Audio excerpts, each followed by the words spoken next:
신명기 25장 5절에서 10절입니다. 신명기 25장 5절에서 10절입니다.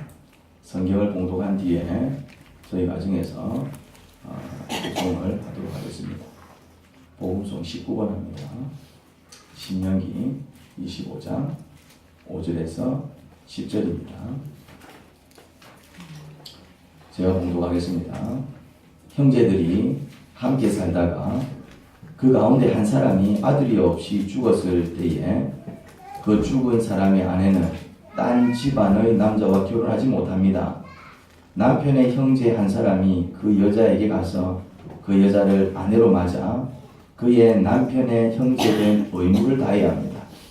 그래서 그 여자가 낳은 첫 아들은 죽은 형제의 이름을 이어받게 하여 이스라엘 가운데서 그 이름이 끊어지지 않게 해야 합니다.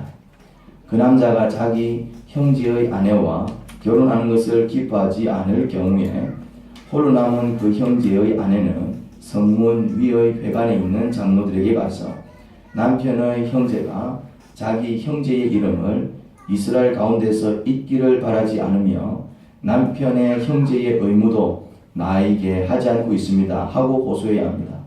그러면 그 성읍 장로들이 그를 불러다가 고면하십시오. 그래도 듣지 않고 그 여자와 결혼할 마음이 없다고 하면 홀로 남은 그 형제의 아내가 장로들이 보는 앞에서 그에게 나아가서 그의 발에서 신을 벗기고 그의 얼굴에 침을 뱉으면서 말하기를 제 형제의 가문 세우기를 원하지 않는 사람은 이렇게 된다 하십시오. 그 다음부터는 이스라엘 가운데서 그의 이름이 신 벗긴 자의 집안이라고 불릴 것입니다. 아멘. 네, 고대 이스라엘 사회에는 독특한 윤리 문화가 있었습니다. 오늘날의 윤리관으로는 도저히 이해하기 힘든 것입니다. 하지만 그 시대에는 아주 중요한 풍습이었습니다. 그렇게 하지 않을 때 크게 손가락질 당했던 윤리였습니다. 그게 뭐냐면 바로 계대 결혼입니다. 계대 결혼은 말 그대로 단지 대를 잇기 위한 결혼이었습니다. 고대 사회에서 아들을 낳아 대를 잇는 것은 생명보다 더 중요한 일이었습니다. 우리나라 조선시대에는 대를 잇기 위해 어떤 풍습이 있었습니까? 시바지 혹은 시주기 그런 풍습이 있었습니다. 형제들 중에 아들 없이 죽는 자가 있을 수 있지요. 그러면 그 형제는 아들 없이 죽었기 때문에 대가 끊깁니다. 고대 사회에서는 죽음보다 더 큰 저주로 생각한 게 바로 대가 끊기는 것이었습니다. 그러면 그 경우에 어떻게 하느냐? 죽은 자의 형제들 중에서 아직 장가가지 않은 사람이 죽은 자의 아내, 곧 미망인과 결혼을 하는 것입니다.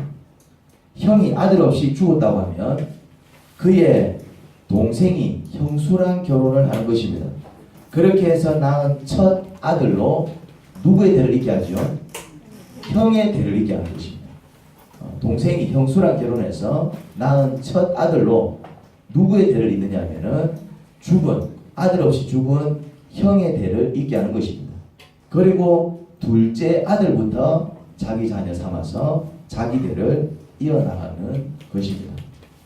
그런데 이 계대 결혼이라는 게 하고 싶으면 하고 하기 싫으면 안 해도 되는 그런 일이 아니었습니다. 계대 결혼은 순서가 있었습니다. 죽은 형제와 가장 가까운 순서대로 이행해야 합니다.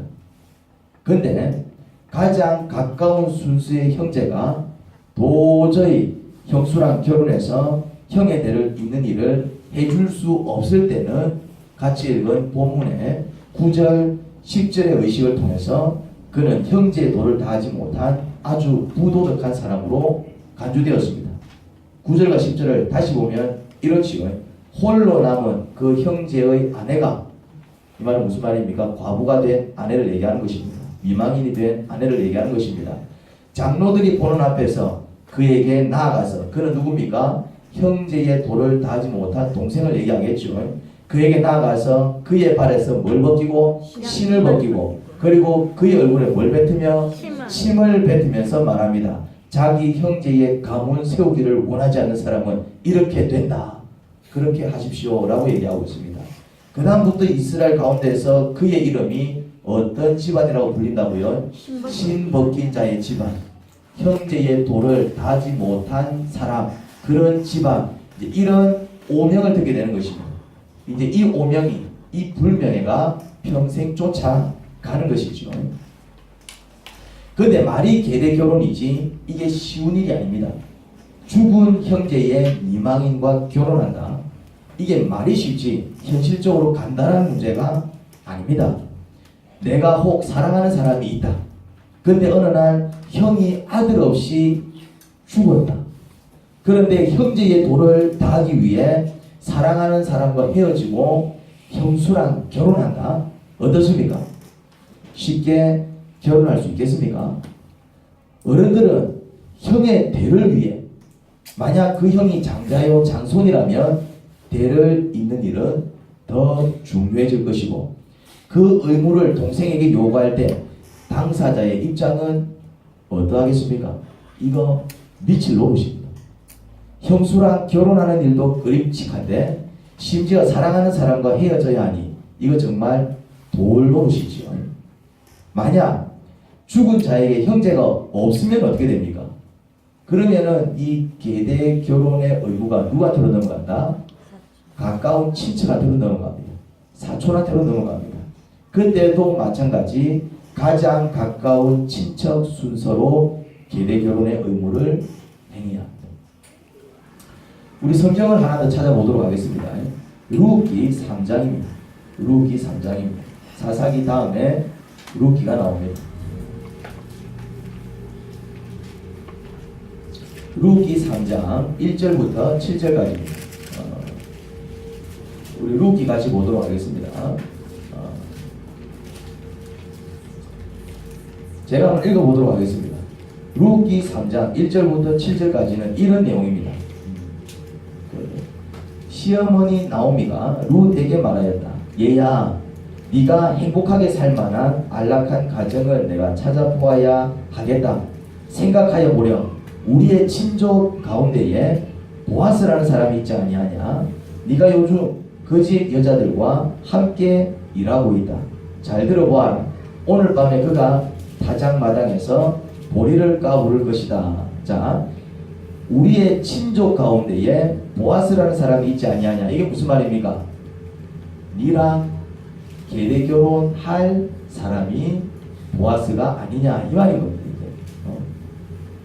너는 목욕을 하고 향수를 바르고 고운 옷으로 몸을 단장하고서 타작 마당으로 내려가거라. 그 사람이 먹고 마시기를 마실 때까지 너는 그가 눈치채지 못하도록 조심하여야 한다. 그가 잠자리에 들 때에 너는 그가 눕는 자리를 잘 보아두었다가 다가가서 그의 발치를 들치고 누워라. 그러면 그가 너의 할 일을 일러줄 것이다. 룻이 시어머니에게 대답하였다. 어머니께서 일러주신 대로 다 하겠습니다. 자, 시어머니가 며느리 룻에게 지금 무엇을 가르치고 있죠? 뭘 가르치고 있습니까? 얼핏 보기에 남자 꼬시는 법을 가르치고 있습니다. 그렇죠?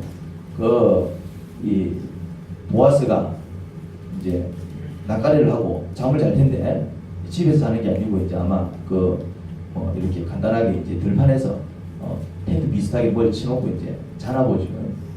그때 어디서 잠자는지 잘 봐두었다가 뭐라고요? 슬그머니 그 발치에 가서 누우라 이 말. 발치에 가서 발밑에 가서 누우라 이 말. 이게 그냥 얼핏 보기에 무슨 내용입니까? 남자를 꼬시는 법을 가르치고 있는 것이죠. 그런데 그렇게 이해를 하면은 성경을 오해하는 것입니다. 이게 뭐라고요? 이게 계대 결혼이라는 말이죠. 계대 결혼이라는 그 당시의 사회 풍습 선상에서 이해를 해야 성경을 오해하지 않고 보게 됩니다. 다시 말해서 보아스가 누구였다 이 말입니까? 계대 결혼을 행할 의무를 가진 가까운 친척이었다 이 말입니다. 보아스가 이 엘리멜렉 집안하고 이 보아스는 가까운 친척이었던 것입니다. 그런데 지금 이 가정에 남자들이 다 죽어나갔다 이 말이죠. 아버지도 죽어나가고 아들도 다 죽어나가고, 그러니까 당연히 형제가 없겠죠. 그러니 이제 그 계대 결혼의 어떤 순서가 누구한테로 넘어간 겁니까? 친척한테로 넘어간 것입니다. 친척 중에, 그 가까운 친척 중에 누가 있었냐면 보아스가 있었기 때문에 보아스가 그 계대 결혼에 의무가 있었던 것입니다.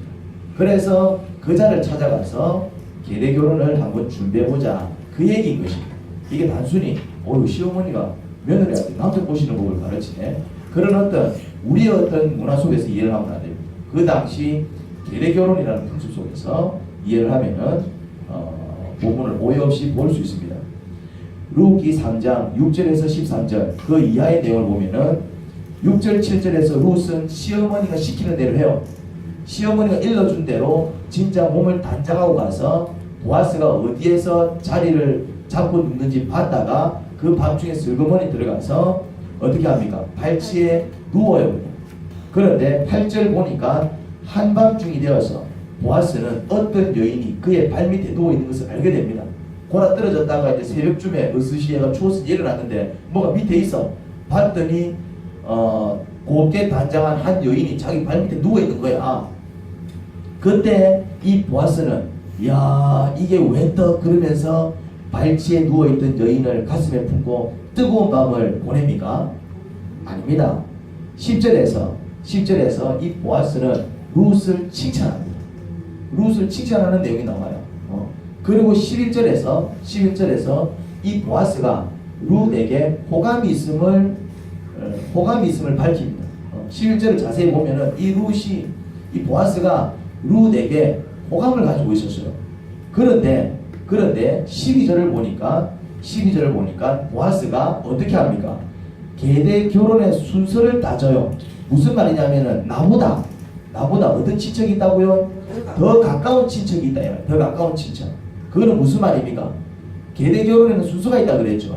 순서대로 이행을 하는 것입니다. 순서대로 내보다 더 가까운 친척이 있기 때문에 13절에서 만약에 그가 맞겠다고 하면은 그가 맡을 것이요. 순서가 그렇기 때문에 그가 맞겠다 하면은 그가 맡을 것이요. 만약에 그가 맞지 않겠다 그러면은 그 다음 순서가 나이기 때문에 내가 당신을 책임지겠소 라고 이야기하는 것입니다. 보아스는 개인적으로 룻에게 호감이 있었습니다. 룻을 좋아했다 이 말이지. 그러면 이건 참 잘된 일입니다. 하지만 이 보아스를 보니 호감이 있다고 룻을 덜렁 품지 않았습니다. 계대 결혼은 순서가 있었습니다. 가까운 순서대로 이행해야 하지요.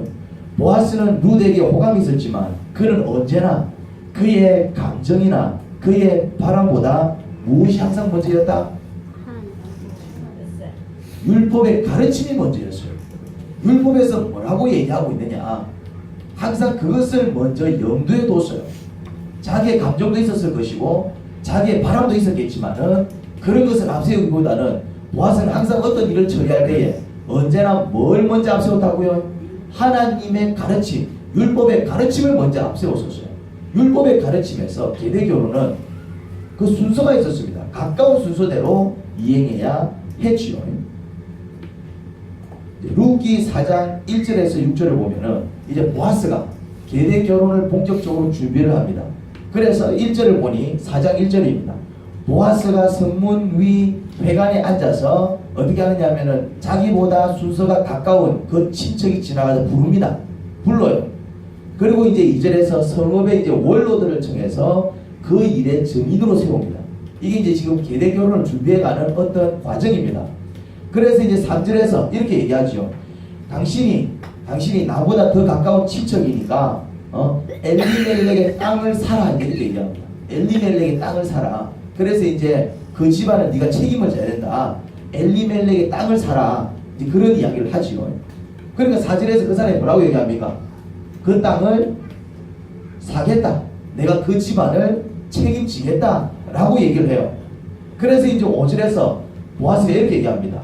그 땅을 살 것 같으면은 그 집안을 책임질 것 같으려면 그 집에 남은 그 엘리멜렉의 며느리 룻과 네가 계대 결혼을 해서 그의 대를 이어야 돼. 이 얘기를 하는 것이죠. 땅만 사면 되는 게 아니다 이 말이죠. 땅도 사야 되겠지만은 그래서 그 집안을 지켜줘야겠지만은 더불어서 그 집안에 남은 누구? 엘리멜렉의 며느리 룻과 네가 계대 결혼을 해가지고 뭘 해야 된다고요? 그 집안의 대를 네가 이어줘야 돼. 이 얘기를 하고 있습니다. 그러니까 6절에서 이 남자가 뭐라고 얘기합니까? 그러니까 6절에서 뭐라고 얘기합니까? 내가 이것을 무르지 않겠노라. 네가 해라. 이 얘기를 하고 있습니다. 아니 처음에 책임을 지겠다 그랬잖아. 처음에는 엘리멜렉의 땅을 사겠다 그랬잖아요. 그 집안을 책임지겠다 그랬잖아요. 그런데 왜 딴소리를 합니까? 땅을 사라고 할 때는 이게 이득이 될 것 같아요. 땅을 사라고 하니까 땅을 사라고 하니까 그러면 내 땅이 어쨌든 늘어나잖아. 이거는 나한테 이득이 될 것 같아. 그러니까 그렇게 하겠다고 했지만 그 엘리멜렉의 며느리 룻과 계대 결혼을 해야 한다니까 그렇게 되면 이제 일이 복잡해지는 겁니다. 땅값은 땅값대로 치러야 됩니다. 그리고 나중에 아들을 낳아도 그 첫 아들은 자기 대를 잇는 게 아니고 누구 대를 잇는다고요? 엘리멜렉의 이제 대를 이제 이어나가는 것이죠. 그리고 돈 주고 산 땅은 자연히 엘리멜렉의 대를 잇는 그 아들이 이제 상속받게 되는 거예요. 또 그 아들은 누가 키워야 되죠? 본인. 근데 그 아들은 또 누가 키워야 됩니까? 지가 키워야 되는 거예요. 그러니까 이게 아무리 생각해도 미치는 장사인 거예요. 이게 아무리 생각해도 미치는 장사인 것이죠. 그래서 뭐합니까? 거절합니다. 그래서 거절합니다. 처음에 땅을 사라 할 때는 알겠다. 내가 땅을 살게 합니다. 왜요? 보니까 이게 이득이 될 것 같거든. 그런데 계대 결혼까지 이야기를 하니까 이 사람이 어떻게 합니까? 거절을 합니다. 복잡해지거든. 보니까 이게 배보다 배꼽이 더 크게 생겼거든. 이 사람은 어떤 사람입니까? 이 사람은 어떤 사람입니까? 내가 볼 때 욕심 많은 사람은 아니에요. 계산적인 사람. 그렇죠. 이 사람 욕심 많은 사람은 아니에요. 너네 뭐 탐내고 욕심 부린 거 아니잖아요. 욕심을 부린 사람은 아니에요. 단지 하나님의 율법이 뭐라고 말하는지에는 별로 관심이 없었어요. 하나님의 율법에서 뭐라고 말하는지에 별로 관심이 없어. 이 사람이 계대 결혼을 알았을까요? 몰랐을까요?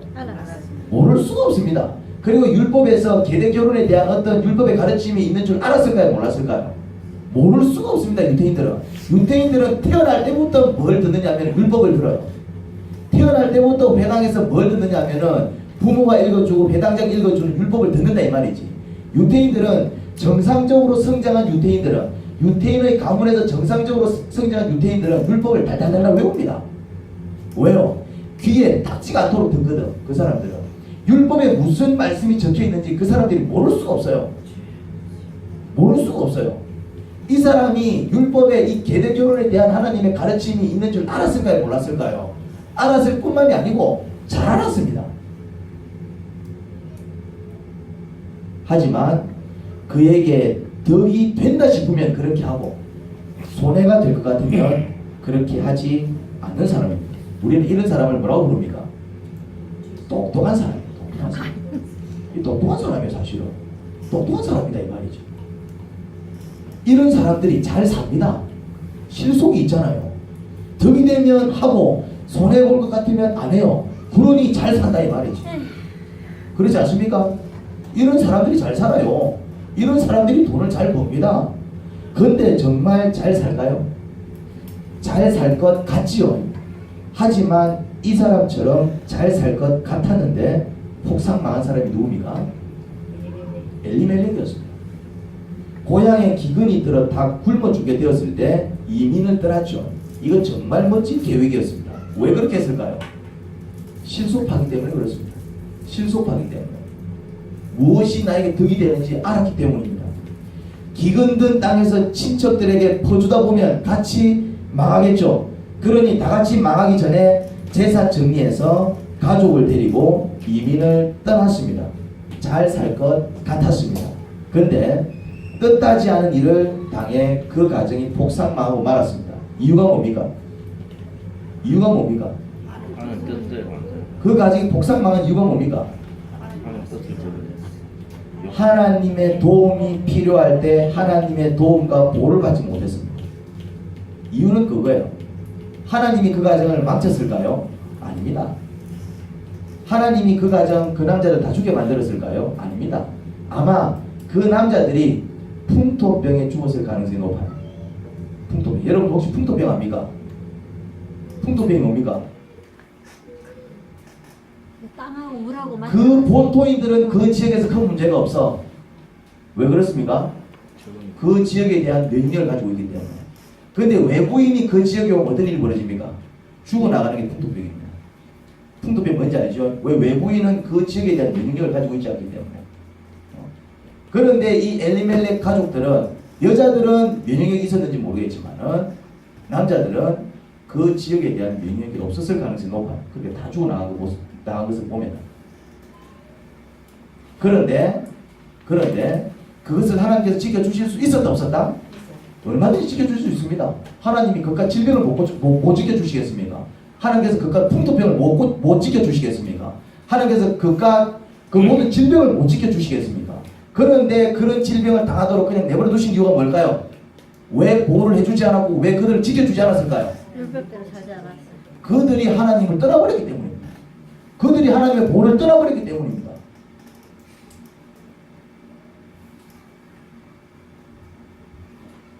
보아스는 어떤 사람입니까?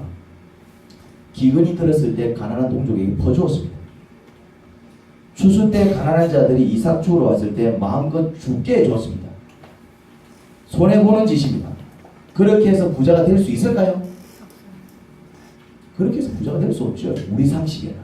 퍼주는데 어떻게 부자가 돼요? 끌고 모아야지.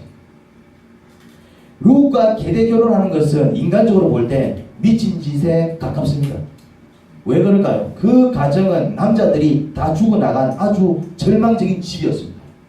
남자들이 다 죽어나간 집안이었다니까요. 그럼 어떤 느낌이 듭니까? 그 당시에는 과학이라는 걸 몰라. 그 당시에는 뭐 의술이라는 걸 몰라. 그냥 이렇게 남자들이 다 죽어나가면 어떤 느낌이 듭니까? 아, 저 집구석은 남자 죽어나가는 집구석이구나. 그냥 그렇게 낙인 찍히는 거예요. 그런 일을 당하면은. 그런 가정을 떠안는 것은 마치 부도난 사업장을 떠안는 것과 같은 것이요. 사람들이 미쳤나? 와, 저 집에 장가 가려고 그러노? 사람들이 말리는 일이었을 것입니다. 그러면 룻이 그런 모든 손해를 감수하더라도 꼭 결혼을 해야 할 만큼 매력적인 여인이었습니까? 아닙니다. 그는 이방 여인이었습니다. 오늘날도 국제 결혼하면 어른들이 어떻게 합니까? 아스라. 우리 집에 껌둥이를 데리고 온다고 아스라. 우리 집에 흰둥이를 데리고 온다고 아스라. 어른들이 어떻게 합니까? 국제 결혼하면 어른들은 발발 뜁니다. 요즘도 그나마 이전과 다른 깨어있는 시대라고 해도 요즘도 어른들이 국제 결혼하면은 물론 허락하시는 분들도 있겠지만은 요즘도 국제 결혼하면은 이게 쉽게 이렇게 허락이 안 되는데, 하물며 그 고대 사회에 특히 유대인들은 어떻습니까? 문화적으로 이방인에 대한 적대감이 컸던 이스라엘 사람이 이방 여인과, 그것도 과부와 보아스가 무슨 아쉬울 것이 있었어요.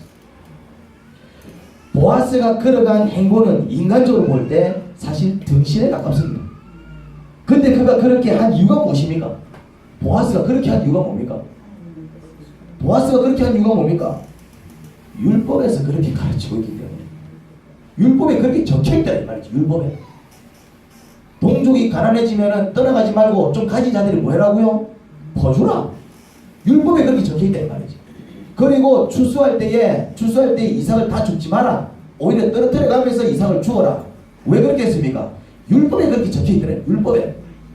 그리고 형제가 자기 없이 죽으면은 계대결혼 이행해라. 왜 그렇게 했습니까? 율법에 그렇게 적혀있더래. 율법에. 그는 율법의 가르침을 하나님의 말씀으로 믿었고, 하나님의 말씀이 그러하다면 당장의 손해를 좀 보더라도 그렇게 하겠습니다 그랬던 거죠. 왜요? 그는 왜 그랬을까요? 하나님의 말씀이 생명의 말씀인 줄 믿었기 때문입니다. 그는 망해야 합니다. 사실 인간적으로 볼 때 그는 망해야 된다고. 그가 선택하는 모든 선택은 남들이 볼 때 왜 저런 선택을 해? 똑똑한 선택이 아니었다 이 말이지. 실속적인 선택이 아니었다 이 말이지. 뭔가 덕이 되고 유익이 되는 선택이 아니었다 이 말이지. 인간적으로 볼 때 그가 선택한 모든 선택은 어떤 선택이었습니까? 바보 같은 선택이었습니다. 그는 집안이 기울어야 됐습니다. 바보 같은 집만 하니 사람들에게 동정을 사야 했습니다. 쟤는 왜 저렇게 바보 같은 선택을 할까? 그런 동정을 사야 했습니다. 그런데 그는 더 흥했습니다. 그는 더 사람들에게 인정받고 존경받는 것이었습니다. 왜요? 왜? 율법대로 살면 왜 그런 일이 벌어지냐 말이죠. 하나님께서 그를 높이시기 때문입니다. 하나님께서 잘되게 하셨기 때문입니다. 하나님께서 복을 부어주시니까. 그럼 왜요? 하나님은 왜 그를 높여주시고 하나님은 왜 그를 잘되게 해주시고 하나님은 왜 그에게 복을 주셨을까요? 이유가 뭡니까? 엘리멜렉은 지켜주지 않았어. 다른 사람들은 지켜주지 않았어. 그냥 남자들이 다 죽어나가는데 다른 데서 지켜보고 계셨어. 그런데 왜 보아스는 복을 주시고 더 흥하게 하시고 더 잘되게 하셨을까요? 그 이유가 뭘까요? 그가 하나님 말씀에 순종했기 때문에. 똑똑한 사람들이 잘 살지 않습니다. 신속적인 사람들이 아주 잘 살 것 같죠? 실력 좋은 사람들이 크게 대성하고 행복할 것 같죠? 아닙니다. 하나님께서 복 주시는 사람들이 잘 삽니다. 복은 하나님께서 주시는 것입니다. 하나님께서 주시는데 그게 복이 되지, 내가 아무리 실력 좋고 능력 좋고 수완 좋아서 내 창고를 가득 채웠다지만 하나님께서 불어버리시면 하루아침에 다 날아가 버립니다. 그러므로 여러분들이 어떤 습관을 키워야 하느냐 하면 뭔가를 결정하기 전에 그것이 하나님의 뜻인지 아닌지 하나님께 물어보고 하나님께서 하라고 하면 아무리 하기 싫어도 순종할 수 있어요. 아직 아니야 하면 아무리 하고 싶어도 참을 수 있어야 합니다. 그게 안 되는 사람은요, 만약 그게 안 되는 사람은 꼭 나중에 가서 실컷 수고하고 고생한 다음에 마음 고생하는 일이 반드시 벌어집니다. 그래서 묵상이 얼마나 중요한지 모릅니다. 신앙생활은 내가 원하는 것을 성취하기 위해서 하나님을 붙드는 게 아니에요. 이 참 중요한 원리입니다. 내가 바라고 내가 원하는 것을 성취하기 위해서 하나님을 붙드는 게 아니에요. 하나님께서 원하시는 것에 내가 순종하기 위해서 신앙생활하는 것입니다. 뭐라고요? 하나님께서 원하시는 것에 내가 순종하기 위해서 하는 것이죠. 내 뜻을 붙잡는 게 신앙생활이 아니고 하나님의 뜻을 붙잡는 게 신앙생활인 것입니다. 내가 원하는 것은 결과적으로 나도 죽고 남도 죽이는 것일 가능성이 높아요. 엘리멜렉의 뜻은 결국 지도 죽고 지 아들도 죽이고 지가 전 폭삭 망하게 하는 선택이었다 이 말이지. 무슨 말인지 이해됩니까? 엘리멜렉이 원했던 것은 엘리멜렉은 지가 원하는 대로 살았어요. 그런데 그가 원했던 것은 결국 그도 이방 나라에 가서 그냥 죽어나가고 그 아들들도 요절했고 그 집안이 폭삭 망했다 이 말이지. 그게 엘리멜렉의 뜻이었어요. 그런데 하나님께서 원하시는 것은 나도 살고 남도 살리는 것이었습니다. 보아스의 선택은 하나님의 뜻에 순종하는 선택이었습니다. 결과적으로 불쌍한 동족들을 살리고 결과적으로는 정말 과부가 된 그 불쌍한 한 여인, 그 여인을 챙겨서 그 여인을 돌봐주고 그 여인을 살리고, 근데 남만 살린 게 아니라 어떤 일이 벌어졌습니까? 자기도 살고 자기도 흥하더라 이 말이에요. 그리고 그 모습을 누가 기뻐하신다? 하나님께서 기뻐하시더라 이 말이에요. 사람의 뜻은 결과적으로 나도 망하고 남도 망치고 나중에는 하나님도 근심시키는 거예요. 왜 그랬니? 왜 그랬니? 그런데 하나님의 뜻에 순종할 때는 어떤 일이 벌어지냐면은 결과적으로 먼저 남도 살리고 남만 살리는 게 아니라 결과적으로 나도 흥하게 되고, 그런데 그 모습을 하나님께서 보시고 뭐 한다고요? 기뻐하시더라 이 말이죠. 그게 하나님의 뜻입니다. 율법에서는 그걸 가르치고 있다고요. 그러니 내가 원하는 것을 성취해야겠어요? 아니면 하나님께서 원하시는 것에 순종해야겠습니까? 하나님 아버지, 그렇습니다. 아버지께서 우리에게 율법을 주셨지요. 율법을 주신 이유는 그것이 그렇게 순종할 때에 순종하는 자도 흥하고 또 그 순종을 통해서 함께하는 자들에게는 큰 기쁨이 되고 나아가서 아버지께 영광이 되기 때문입니다. 그게 아버지의 뜻입니다. 그런데 우리는 그냥 당장의 손해가 싫어서 뭔가 더 나은 어떤 이득을 쫓아서 그게 일종의 욕심이겠지요. 아버지의 뜻보다는 우리의 계획과 우리의 뜻을 앞세울 때가 많아요. 그러다 보니 원치 않은 사건 사고로 정말 먼저 내가 어려움을 겪고 또한 함께하는 자들 그들에게 또한 좋지 못한 영향을 끼치고 나아가서 하나님께도 큰 근심거리가 되는 그런 일을 많이 겪게 되지요. 어찌하면 좋겠습니까? 우리의 뜻을 앞세우기보다는 하나님 뜻에 순종하는 저희가 되어야 하지 않겠습니까? 하나님 아버지의 뜻이 무엇인지 밝혀 보여주옵소서. 그리고 그 뜻에 순종할 수 있는 힘과 능력을 주시옵소서. 그렇게 순종하며 한 걸음 한 걸음 그 인생길 걸어가는 자 하늘의 복을 누릴 줄 믿습니다. 그 모든 복을 누리는 우리 온 지구 위의 우두소선교회 모든 성도들 다 될 수 있기를 간절히 소원합니다. 예수님 이름으로 기도합니다.